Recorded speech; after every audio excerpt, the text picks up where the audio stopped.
So the idea is that you need to stay in front of people all the time, really, so that when the conditions are right, whatever they may be, the whole set of conditions, the combination of it all, that you're there and you've been there the whole time. So now there's a familiarity because they've been getting a message from you every month.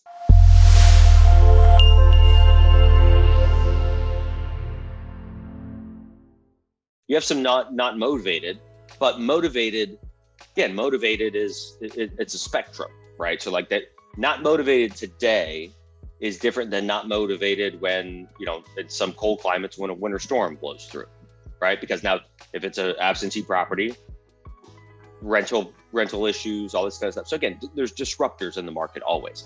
If you're not going to get really complicated and say, okay, when this disruption happens, I'm going to do this action, which is very hard to do.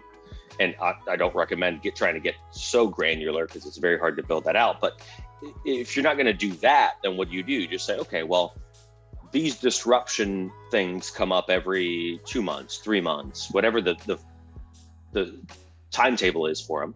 And just say, okay, I'm just going to stay in front of people, right? There's a phrase. Have you guys heard the phrase omnipresence when it comes to marketing? So the idea is that you need to stay in front of people all the time, really, so that when the conditions are right, whatever they may be, the whole set of conditions, the combination of it all, that you're there and you've been there the whole time. So now there's a familiarity because they've been getting a message from you every month or every whatever your frequency is. So like Henry, I know you've been doing, you've been doing lead gen, paying for it and doing it yourself and doing this, like you've got to be sitting on a ton of leads, right, in your system. And for you, Henry, because this is a good point for other people as well, because there's teams and individuals on here.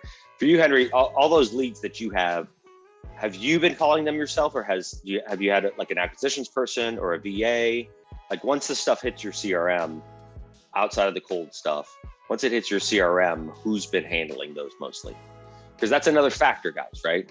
Like if you tested out a VA or an acquisitions person, and they didn't work out, then like presumably there's some people they talked to where they just didn't have a good conversation, right? Yeah, I mean, 700. Like, so Henry, you're sitting on 700 that have already gone through that whole front end process. And you're saying a VA's called them and do a follow-up, like, So the immediate question is like only once, or has it been 3 to 5 times? Have they mixed up the hours? I can't stress enough, guys. It's so simple. I know, but we just forget it so much. We talk about like the human, remember the human element. You're trying to get in touch with the human. You have to make multiple calls in essentially 3 different windows. Okay. Your 3 windows are during the week, 9 to 5. So working hours, normal business hours. Okay. That's one.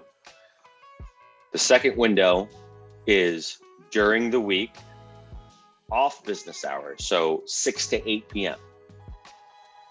in your time zone, 6 to 8 p.m. And then the third window is a Saturday, usually about midday, early afternoon. Right? So those 3 windows. So in your follow-ups of trying to get people, these, people you haven't talked to, people that your VAs have been trying to get in touch with, people that you've been trying to get back in the phone. We're talking in your pipeline now, guys, like CRM, all this stuff has already happened into your CRM forward. You need to have the right initial follow-up processes happening to make sure you maximize the ability to talk to them, right? So maximize the connection rate. And what do I mean by maximize the connection rate? What's your connection rate now? How do you double it? Just try and double it and then see what happens. I'm not saying you're going to double it, but by thinking that way, you're going to go like, okay, what's the actions I can do to do it? And then you're going to increase it. So it kind of depends where you're starting from. But when I mean double it too, I don't mean like, you don't want to double it in a way to where you're having bad connections, right? It's a healthy doubling, or it's a healthy increase because you're having more connections that are still good.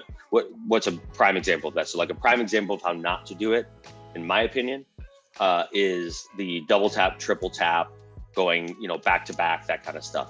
It's very aggressive. The phone number, like people see that on their phone. To me, that doesn't help your cause of what you're trying to do, right? You're not just trying to like get them on the phone really quickly see what's up and then lose them immediately, right? You're not trying to get them to like get pissed off and want to go away, get off the list.